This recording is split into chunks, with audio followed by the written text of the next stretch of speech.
श्रीनागार्य तनुजाते शान्तिनाथोपरोधता वृत्तिर्भव्य प्रबोधाय लब्धिसारस्य कथ्यते। संत श्रोमणी आचार्य गुरुश्री विद्यासागर जी महाराज की जय। आचार्य गुरुश्री समय सागर जी महाराज की जय। आचार्य गुरुश्री प्रज्ञा सागर जी महाराज की जय। तीन कमलों करोड़मणि महाराज की जय।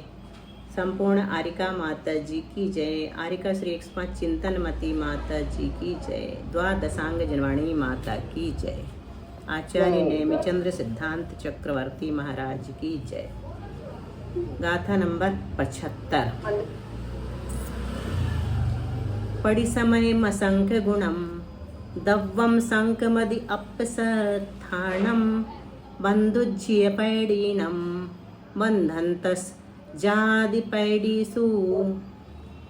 पड़ी समयमसंख गुणं दौवं संकमदि अपसत्थानं बंधुज्यपयडीनं बंधंतस जादिपयडीसु। प्रणाम दीदी, वंदना। क्या कह रहे हैं? पड़ी समय मसंख गुणम,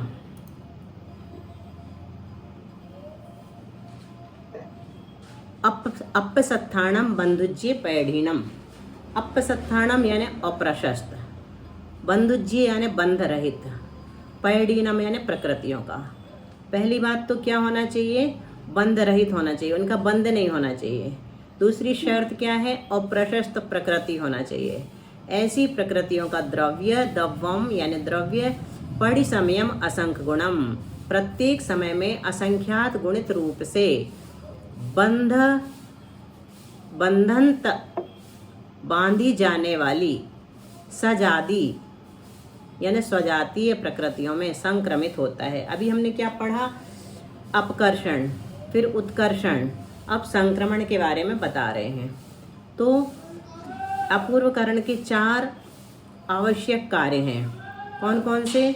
गुण श्रेणी, गुण संक्रमण, स्थिति कांडक घात और अनुभाग कांडक घात।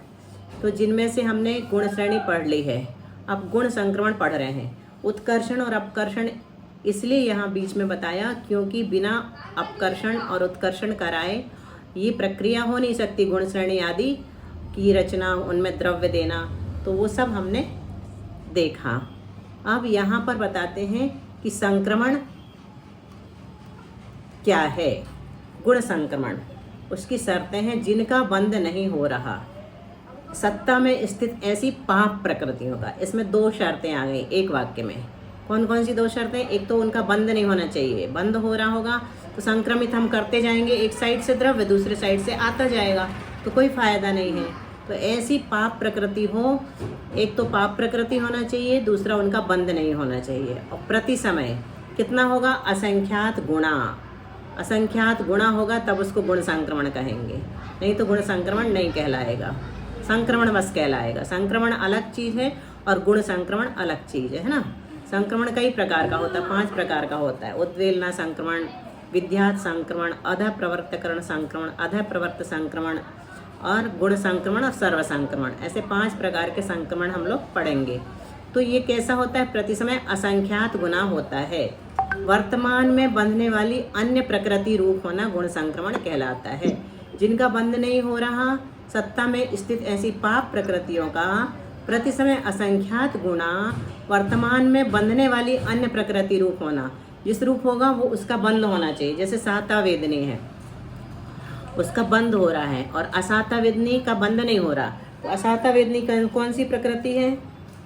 पाप प्रकृति है ना। पाप प्रकृति और सत्ता में स्थित है, उसका बंध नहीं हो रहा। साता वेदनी का हो रहा होगा तो असाता का हो ही नहीं सकता। क्यों? क्योंकि 2 में से एक का ही एक समय में होता, दोनों का एक साथ नहीं होता।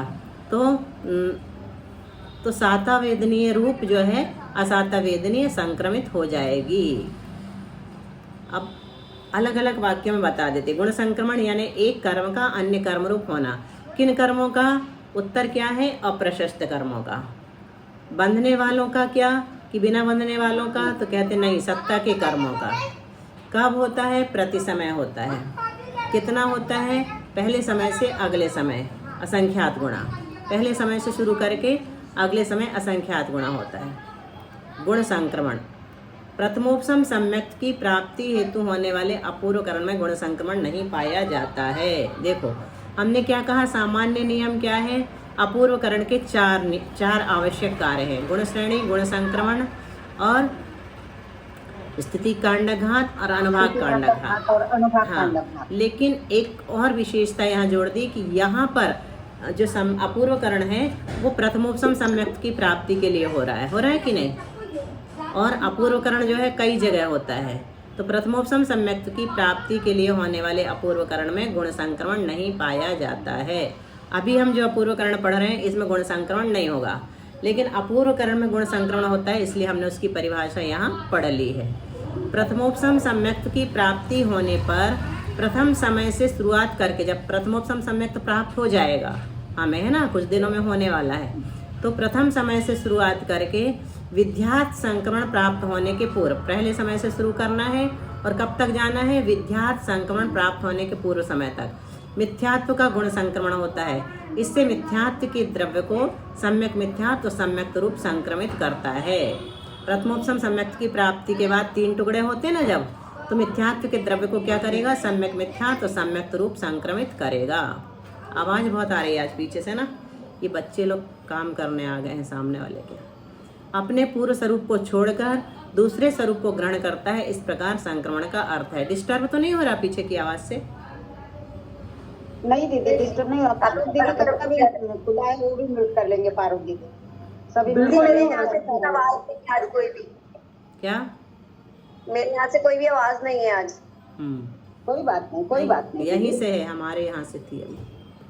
चलिए गाथा नंबर 76। एवं विहसंकमणं पढ़म कसायाणमिच्छ में साणम संयोजन खवनाये इदिरेसिम उभय से ढिम्मी। एवं विहसंकमणं पढ़म कसायाणमिच्छमि स्थानं संयोजन खवनाये इदरेसिम उभय से ढिम्मी। प्रणाम। तो क्या कह रहे हैं यहाँ पर, एवं विहसंकमणम, इस प्रकार का संक्रमण, प्रथम कषाय, प्रथम अनंतानुबंधी कषाय का, और मिच्छ मिश्राणम, मिथ्यात्व और मिश्र प्रकृति का, क्रमशः संयोजन खवनाए, विसंयोजन के काल में और छपना के काल में होता है। इस प्रकार का संक्रमण मतलब गुण श्रेणी संक्रमण जो ये बता रहे हैं, गुण संक्रमण, ये कब होता है, अपूर्वकरण में तो होता है, लेकिन जब अनंतानुबंधी की विसंयोजना अपन करते हैं ना, तो उस समय भी 3 करण होते हैं। कौन कौन से 3 करण? अधःकरण, अपूर्वकरण और अनिवृत्तिकरण। और जब छपना करते हैं तब भी, दर्शन मोहिनी की छपना करते हैं तब भी विसंयोजन वो होता है। क्या होते हैं? अपूर्व 3 करण होते हैं, और उपशम श्रेणी में भी होते हैं और छपक श्रेणी में भी होते हैं। तो वो कहते हैं कि इस प्रकार का संक्रमण अनंतानुबंधी कषाय का, मिथ्यात्व और मिश्र प्रकृति का क्रमशः विसंयोजन के काल में और छपना के काल में होता है। इदरेसिम यानी शेष प्रकृतियों का संक्रमण उभय सेढ़िम्मी, दोनों श्रेणियों में, उपशम और छपक श्रेणी में होता है। गुण संक्रमण का विशेष बता रहे हैं। गुण संक्रमण अपूर्वकरण का आवश्यक है ना, 4 आवश्यक में से 1 आवश्यक है, परंतु प्रत्येक अपूर्वकरण में गुण संक्रमण नहीं होता। प्रत्येक अपूर्वकरण का अर्थ समझ में आ गया? कहाँ कहाँ अपूर्वकरण होता है? अनंतानुबंधी की विसंयोजना में, छपना में, और उपशम श्रेणी में और छपक श्रेणी में, और एक प्रथमोपशम सम्यक्त में भी होता है जो हम लोग अभी पढ़ रहे हैं। तो ऐसे कई जगह होता है। तो परंतु प्रत्येक अपूर्वकरण में गुण संक्रमण नहीं होता, तथा प्रत्येक अपूर्वकरण में हर प्रकृति का गुण संक्रमण नहीं होता। जैसे विसंयोजना में किसका होगा? अनंतानुबंधी का होगा। छपना में किसका होगा? सम्यक प्रकृति, सम्यक मिथ्यात्व आदि का होगा, है ना। तो विवक्षित अपूर्वकरण में विवक्षित प्रकृतियों का ही गुण संक्रमण होता है। जैसे गुण श्रेणी, निर्जरा, कंडघात आदि आवश्यक सत्व स्थित सर्वयोग्य प्रकृतियों के होते हैं, वैसे प्रत्येक अपूर्वकरण में प्रत्येक प्रकृति का गुण संक्रमण नहीं होता। किस प्रकृति का कहाँ गुण संक्रमण होता है, यह यहाँ नियम बताया है। किसका गुण संक्रमण अपूर्वकरण के प्रथम समय से होता है? तो प्रकृति कौन कौन सी है? अनंतानुबंधी 4, और मिथ्यात्व और मिश्र, ये छपना वाले हैं। और गुण संक्रमण की शेष प्रकृतियाँ, गुण संक्रमण का समय क्या है? तो अनंतानुबंधी 4 का तो होगा विसंयोजना में, क्या? गुण संक्रमण। और मिथ्यात्व मिश्र का होगा दर्शन मोह की छपणा में। और गुण संक्रमण की शेष प्रकृतियां जो हैं वो उपशम व छपक श्रेणी में संक्रमित होती हैं। गाथा नंबर 77।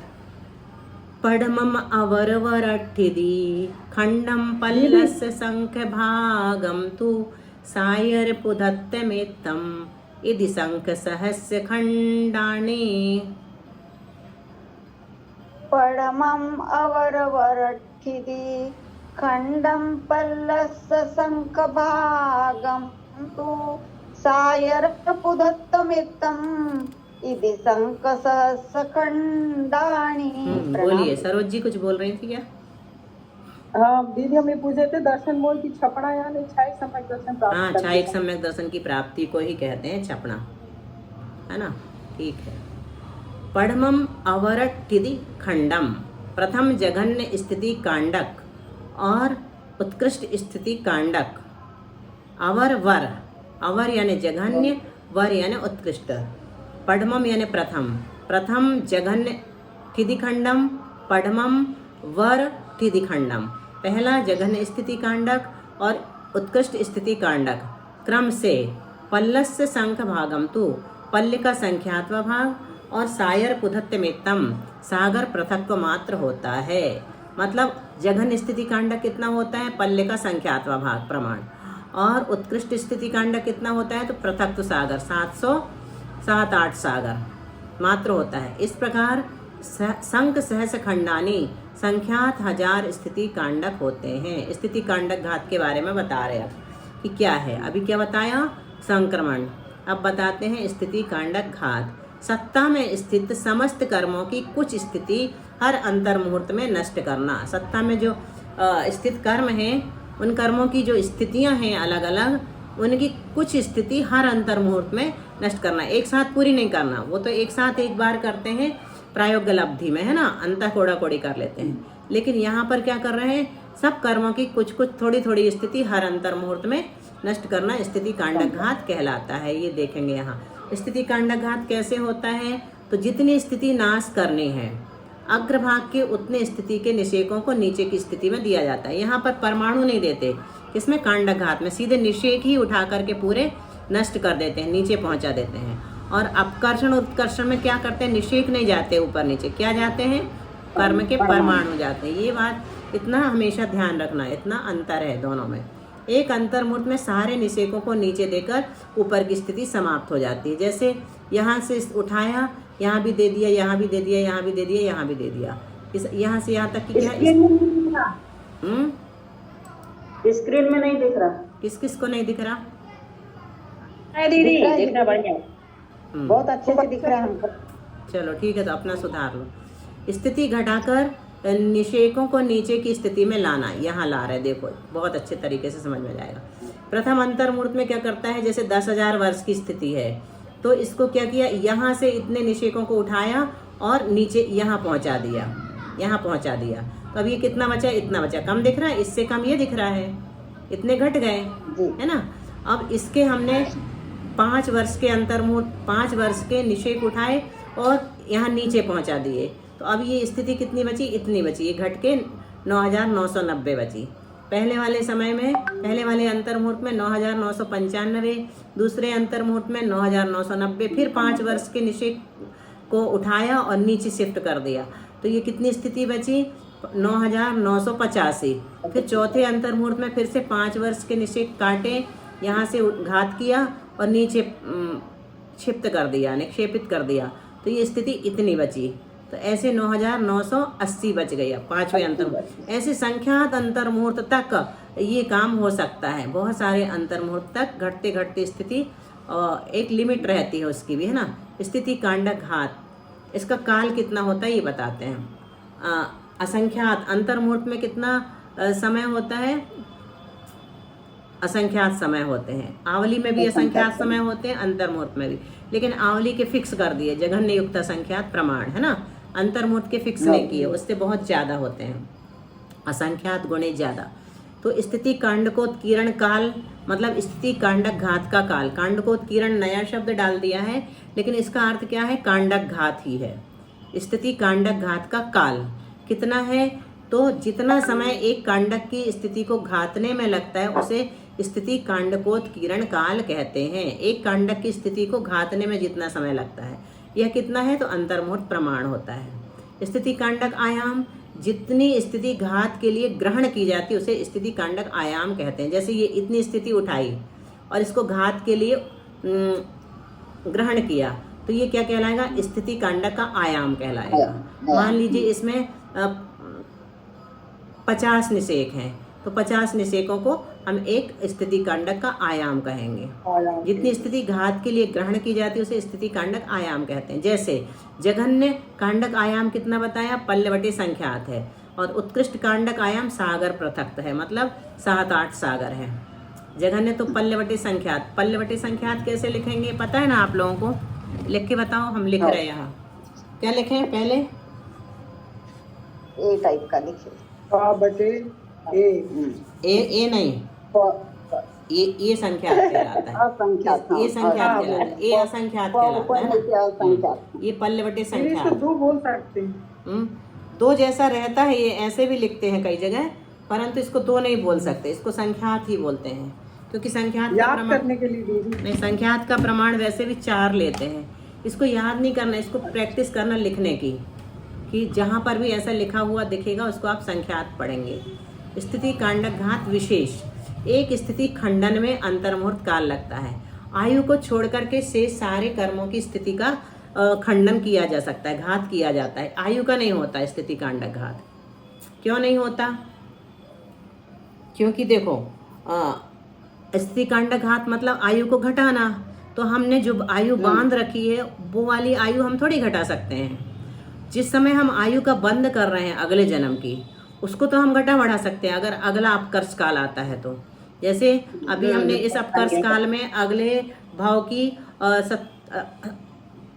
3 सागर की स्थिति बांधी देवगति की, तो फिर अगला अपकर्ष काल आता है तो हम 5 सागर की भी बांध सकते हैं। लेकिन इस भुज्यमान आयु में कुछ भी हम चेंज नहीं कर सकते, क्योंकि ये तो बंध गई है, जितनी बांध के आए हैं उतने भोगेंगे अगर अकाल मरण नहीं होता है किसी जीव का, तो है ना।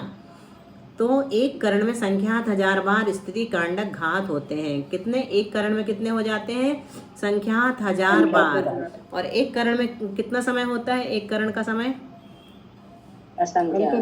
असंख्यात कितना बड़ा, अंतर्मुहूर्त, अंतर्मुहूर्त है। हर एक करण का काल अंतर्मुहूर्त है, और अधः प्रवर्त करण का काल भी अंतर्मुहूर्त, अपूर्व करण का काल भी अंतर्मुहूर्त, और अनिवृत्ति करण का काल भी अंतर्मुहूर्त, और तीनों करण का मिला के काल भी अंतर्मुहूर्त।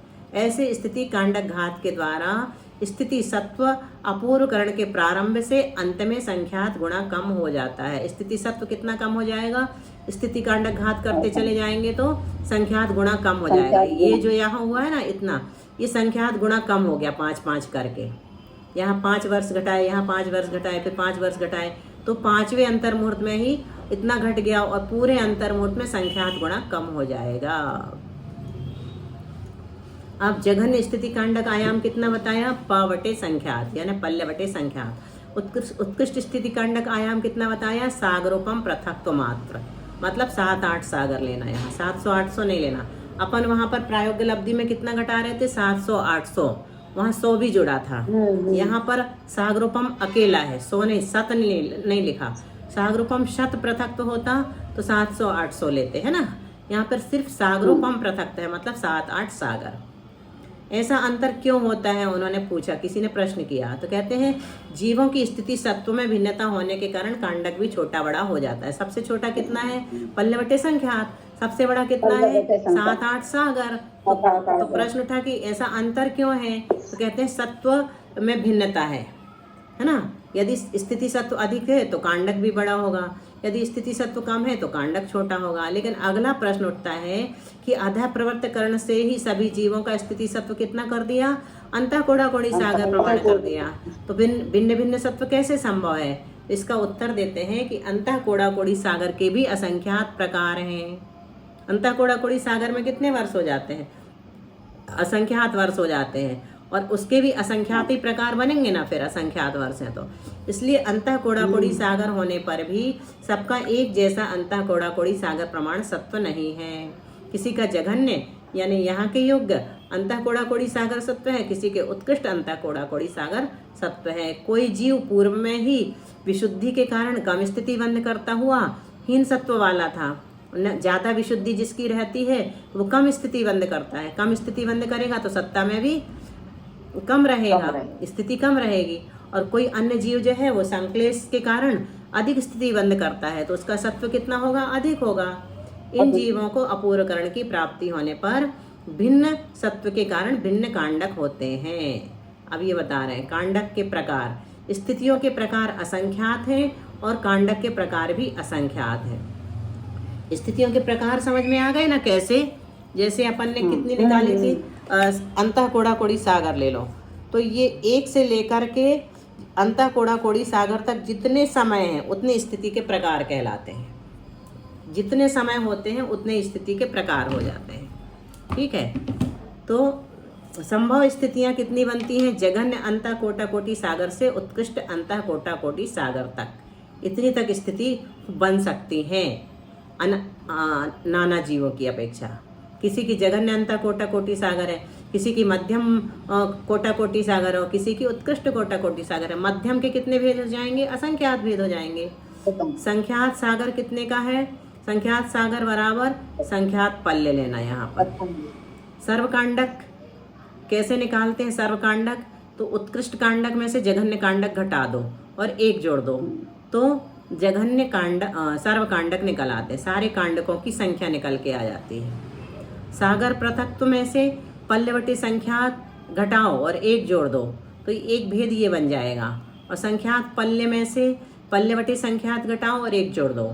फिर संख्यात पल्ले गुणित संख्यात में संख्यात का भाग दो और पल्लवटी संख्यात घटा के 1 जोड़ दो।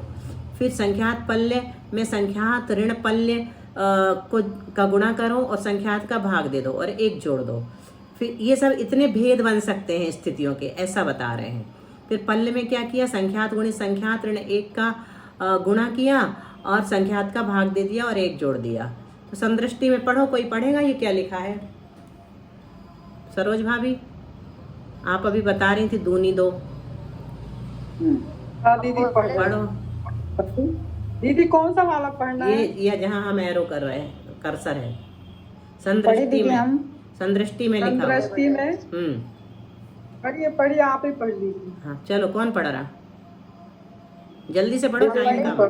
कोई भी पढ़ दो। पढ़ो, कोई भी पढ़ो। पढ़ो विजया जी, आप सबसे आगे रहती हैं। पारुण दीदी पढ़ लो आप। ठीक है दीदी।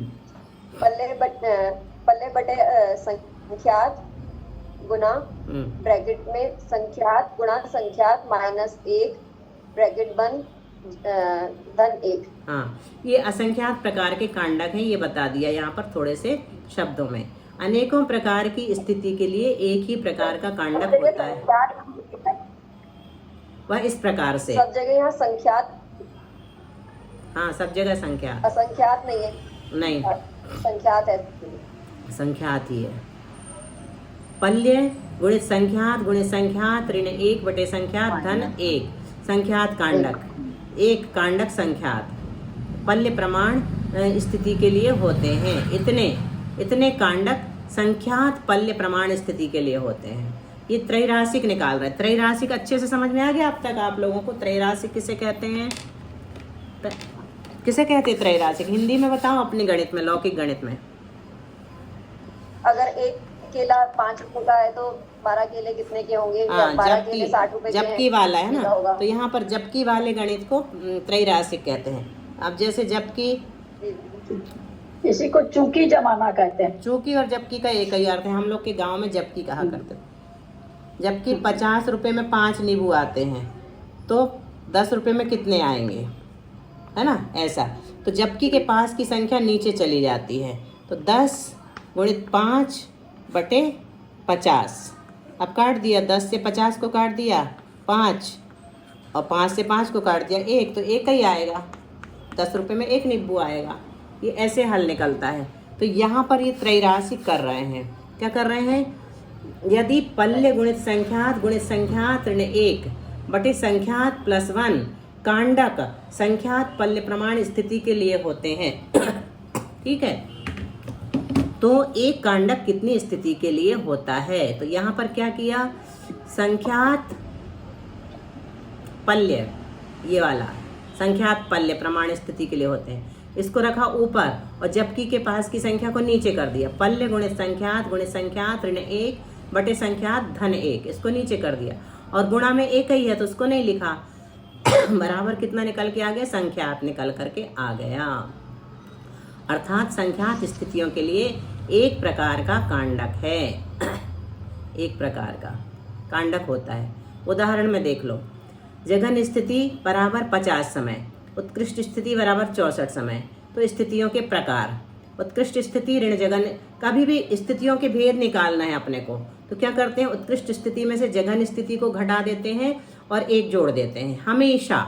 जैसे 70 कोड़ा कोड़ी सागर है उत्कृष्ट स्थिति, और जघन स्थिति कितनी है उसी कर्म की अंतर्मुहूर्त। अपने कर्म का सूत्र आया ना दीदी, आदि अंत्य शुद्धो बढ़ी दे, हाँ संजू दे ठाना। हाँ वही है, ठाना, ठाना यानी स्थान निकालने के सूत्र भेद।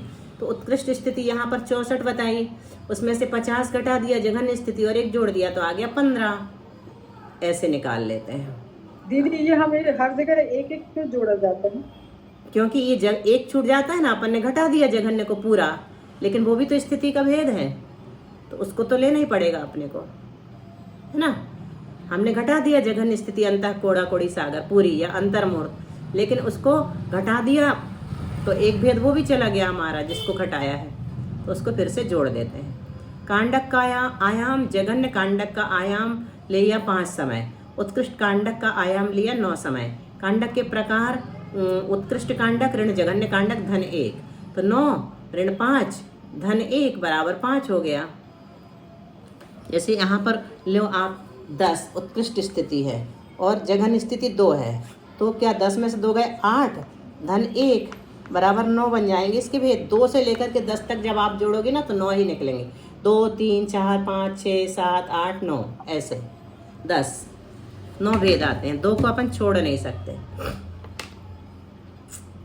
तो ये निकला 5। यदि 5 कांडक है 15 स्थितियों के लिए तो एक कांडक कितनी स्थिति के लिए होगा, ये क्या है, त्रैराशिक। फिर से चूंकि 5 कांडक 15 स्थितियों के लिए है तो एक कांडक कितनी स्थिति के लिए होगा, तो इसको हल करेंगे 15 बटे 5 गुणित 1 बराबर 3 आ गया। अर्थात एक कांडक का विकल्प 3 स्थिति के भेदों के लिए होगा, मतलब 3 घटाएंगे अपन, निषेक उठा करके नीचे शिफ्ट करेंगे, ये बताया यहाँ पर, है ना। एक कांडक में कितने भेद निकले, 3।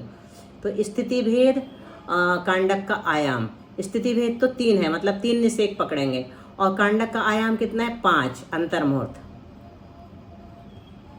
5 निषेक, स्थिति के भेद 3। देखते हैं यहाँ पर स्थिति के भेद से तो निषेक आएगा। स्थिति भेद यहाँ पर 50 51 52 53 54 55 56 57 58। यहाँ पर कांडक का आयाम 6 हो गया, यहाँ 7 हो गया स्थिति भेद, और यहाँ कांडक का आयाम 8, यहाँ पर स्थिति भेद 64 तक और कांडक का आयाम 9। इसी प्रकार वास्तविक गणित में संख्यातों प्रकार की स्थिति के लिए कांडक का प्रकार 1 होता है, वास्तविक गणित में 1 होता है। अगली संख्यातों प्रकार की स्थिति के लिए अगला एक कांडक होता है। ऐसे उत्कृष्ट कांडक तक जानना चाहिए। चलो एक गाथा और देखते हैं। आ उग वज्जाणम किदी गादो पढ़ मादु चरिम किदी सत्तो किदी बंधो या अपुवो हो दिहु संखेज गुणहीनो।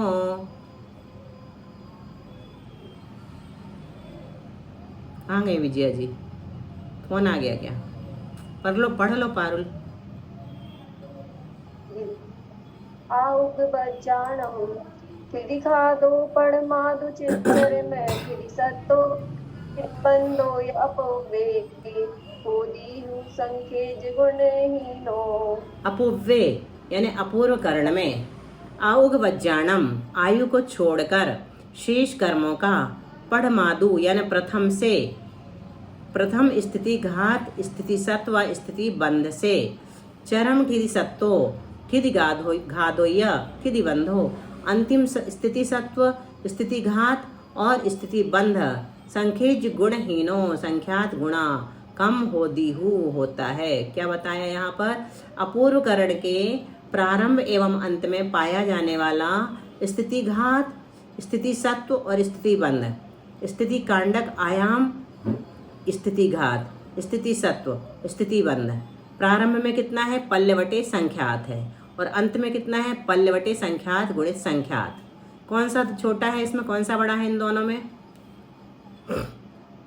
अंत का छोटा है दीदी। संख्यात गुणित संख्यात का भाग दिया, मतलब बड़ी संख्या का भाग दिया तो छोटा आएगा, और शुरू का बड़ा है क्योंकि एक बार संख्यात का भाग दिया है। स्थिति सत्व कितना है? अंतः कोड़ा कोड़ी सागर शुरू में, और बाद में कितना है? अंतः कोड़ा कोड़ी सागर बटे संख्यात। तो कौन सा बड़ा है? अंतः कोड़ा कोड़ी सागर बड़ा है, इसी संख्यात गुणा छोटा है इससे, अंत वाला। अंतः कोड़ा कोड़ी सागर में संख्यात का भाग दिया तो ये प्रारंभ में स्थिति बंध है, और अंतः कोड़ा कोड़ी सागर में 2 बार संख्यात का भाग दिया तो ये अंत में स्थिति बंध है। यह सब आयु को छोड़कर दीदी स्थिति सत्व स्थिति बंध समझ में आया। कोड़ा कोड़ी था, सत्व कम होता जा रहा, बंध भी परिणामों की वजह से। स्थिति घात कम क्यों हो रहा है? स्थिति आयाम नहीं, स्थिति घात लिखा हुआ है ना। हाँ, स्थिति अंतिम स्थिति सत्व, स्थिति घात अंतिम स्थिति घात, और अंतिम स्थिति बंध संख्यात गुणा कम देखो होता है। इसको तो पढ़ो फिर बता, इसको पढ़ के फिर बताते हैं। यह सब आयु को छोड़कर शेष 7 कर्मों में होता है। स्थिति बंधाप शरण। हाँ, इसको मैं बताऊं दीदी? 1 मिनट, इसको पढ़ ले फिर बताना। जैसे शुरू में एक तौलिया पानी में आपने डाला हाँ, और निकाला, हाँ, फिर वहाँ पे आपने जोर ज्यादा नहीं लगाया, फिर भी खूब पानी निकला। फिर और थोड़ा जोर लगाया तो और पानी अंत में आप जोर ज्यादा लगाते पर पानी कम निकलता है, तो विशुद्धि तो बढ़ गई। अब पूर्व कर्म के अंतिम समय में विशुद्धि तो बहुत बढ़ गई, पर स्थिति घात कम होता जा रहा है। जैसे पानी वहाँ पर, यही उदाहरण दिया विकास चावड़ा। चलो ठीक है, तो बहुत अच्छा। इसमें भी हो सकता कुछ मिलेगा, इसलिए मैं सोच रही थी पहले पढ़ लेती हूँ। बढ़िया है, इसमें लिखा मतलब नहीं मिलता है। हाँ ठीक है, नहीं कई बार लिखते हैं वो। अच्छा, स्थिति बंधाप शरण के कारण स्थिति बंध घटता हुआ संख्यात गुणाहीन हो गया है। ये तो स्थिति बंध का बताया है ना। और स्थिति कांडक घात के कारण स्थिति सत्व घटता हुआ संख्यात गुणाहीन हो गया, सत्व का बता दिया। चूंकि स्थिति सत्व घट रहा है, ये देखो ये कारण दे दिया ना, इसलिए मैं बोल रही थी एक लाइन मिलेगी मुझे। चूंकि स्थिति सत्व घट रहा है, अतः स्थिति कांडक का आयाम भी संख्यात गुणाहीन हो गया है। ये आ गया हेतु, आया पकड़ में। नियम से देते हैं वो 3 पॉइंट में, ठीक है। और आपने जो उदाहरण दिया वो तो घट ही जाएगा। अपूर्व कर स्थिति सत्व घट जाएगा। भैया का दिया हुआ दीदी। हाँ वही, मतलब किसी का भी, अपन दूसरों से ही तो लेते हैं, अपना कहाँ से लाएंगे। उन लोग भी कहीं कहीं से लेके आते हैं, अच्छे अच्छे लोगों से। अपूर्व करण में प्रत्येक समय में अनंत गुणी विशुद्धि बढ़ रही है। प्रश्न है ये, फिर स्थिति कांडक का आयाम बढ़ने के स्थान पर घट क्यों रहा है? फिर से पूछ लिया है ना ये। तो कहते हैं यद्यपि विशुद्धि बढ़ रही है, ये आपकी बात आगे तथापि स्थिति कांडक का आयाम सत्व के अनुसार बनता है। यदि स्थिति सत्वहीन है तो कांडक का आयाम भी कम होगा। मैं यही बताने वाली थी, लेकिन मैंने कहा पढ़ के ही बता दूं, मुझे पता था, मैंने पढ़ा था अभी थोड़ी देर पहले। यदि स्थिति सत्व अधिक है तो कांडक का आयाम भी अधिक होगा। चूंकि स्थिति सत्व संख्यात गुणाहीन हो गया है, अतः स्थिति कांडक का आयाम भी संख्यात गुणाहीन हो गया है। हो गया ना आप क्लियर सबको? 2 बार बता दिया। अपूर्व करण में कितने अंतर्मुहूर्त हो जाते हैं? माना कि किसी जीव का स्थिति सत्व उत्कृष्ट अंतः कोड़ा कोड़ी सागर है, यह अपूर्व करण के अंत में संख्यात गुणाहीन होकर रह गया। क्या? स्थिति सत्व। और यहाँ सबसे छोटा भी संख्यात माने तो 2 होता है, अर्थात सत्व 1 कोड़ा कोड़ी से 1 कोड़ा कोड़ी सागर बटे 2 रह गया है ना, सत्व घट गया। यानी 50 लाख करोड़ सागर सत्व घाता गया और लगभग इतना ही शेष रह गया। यदि स्थिति कांडक घात द्वारा 1 सागर घाता जाता है तो 1 सागर घातने में 1 अंतर्मुहूर्त लगा, तो 50 लाख करोड़ सागर घातने में 50 लाख करोड़ अंतर्मुहूर्त लगे। ये सब भी अपूर्वकरण के 1 अंतर्मुहूर्त में हो जाते हैं, क्योंकि अंतर्मुहूर्त के असंख्यातों प्रकार हैं। देख लीजिए, ये बात बार बार अपने अलौकिक गणित में आती है। गाथा नंबर 79। एक एक कट्ठि दिखंड निवडन थिदिवंद ओ शरण काले संखेज सहसाणिया निवडन्ति रसस्य खण्डानि। हाँ, बोलो पारुल। एक एक तिथि खंडे निवडन निवर्धन किधि बंद ओसरण काले। निवडन ओ शरण काले संखेज सहसाणीय निवडन्ति रसस्य खंडानि। एक एक कठिधि खंड है। निवडन ठिदिबंध ओसरण काले, मतलब एक एक स्थिति खंड के, एक एक ठिदि खंड यानी एक एक स्थिति खंड के उत्कीर्ण काल में, निवडन उत्कीर्ण काल में, और ठिदिबंध और स्थिति बंधापसरण काल में संखेज सहस्राणी संख्यात हजार रसस्य खंडानी अनुभाग कांडकों का घात होता है। अब स्थिति कांडक घात के बाद अनुभाग कांडक घात बता रहे हैं। अनुभाग कांडक घात किसे कहते हैं? सत्ता में स्थित पाप प्रकृतियों का अनुभाग हर अंतर्मूर्त में अनंत बहुभाग नष्ट करना अनुभाग कांडक घात कहलाता है। कैसे होता है? देखो ये आड़ा बनता है, हमने बताया था ना पहले, स्थिति को नीचे से ऊपर देखते हैं और अनुभाग को लेफ्ट से राइट देखते हैं, और ये दोनों गौपुच्छाकार ही बनते हैं, त्रिकोणाकार। जितने अनुभाग का नाश करता है अग्रभाग के, उतने अनुभाग के स्पर्धकों को हीन अनुभाग के स्पर्धकों में दिया जाता है। यहाँ से उठा करके यहाँ कम अनुभाग वाले हैं उनमें दे दिया। अनुभाग घटाकर अधिक शक्ति वाले स्पर्धकों को हीन शक्ति वाले स्पर्धकों में लाना। एक अंतर्मूर्त में सारे स्पर्धकों को हीन अनुभाग में देने पर अधिक शक्ति वाले स्पर्धक समाप्त हो जाते हैं। समय अपना पूरा होने वाला है, सब लोग अपना अपना कायस्तर कर लेंगे। अनुभाग कांडक घात विशेष बताते हैं। स्थिति कांडक घात का और स्थिति बंधापसरण का काल समान अंतर्मुहूर्त है। उस एक अंतर्मुहूर्त में हजारों अनुभाग कांडक हो जाते हैं, कांडक घात हो जाते हैं। एक अनुभाग खंडन में अंतर्मुहूर्त काल लगता है, तथापि स्थिति कांडक घात में लगने वाले अंतर्मुहूर्त का संख्यातवा भाग ही लगता है। एक स्थिति कांडक घात के काल की संदृष्टि दो संख्यात है, तो अनुभाग कांडक घात का काल स्थिति कांडक घात का काल बटे संख्यात बराबर दो संख्यात बटे संख्यात बराबर दो संख्यात बचा, क्योंकि एक संख्यात से एक संख्यात कट गया। माना कि एक स्थिति कांडक घात में 10,000 समय लगते हैं, एक अनुभाग कांडक घात में 5 समय लगते हैं, तो एक स्थिति कांडक घात में कितने अनुभाग घात हो जाएंगे? स्थिति कांडक घात का काल बटे अनुभाग कांडक घात का काल बराबर 10,000 बटे 5 बराबर 2,000, यानी एक स्थिति कांडक घात में 2,000 अनुभाग कांडक हुए। इसी प्रकार वास्तविक गणित में एक स्थिति कांडक घात में हजारों अनुभाग कांडक जानना।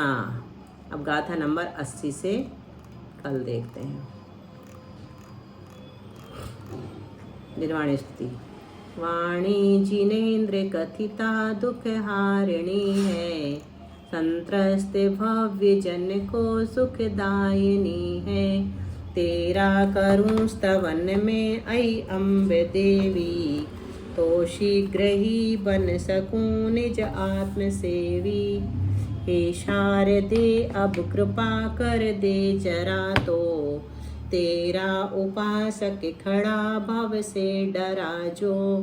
माता विलंब करना मत में पुजारी, आशीष दो बन सकूं बस निर्विकारी। 9 बार नमोकार मंत्र।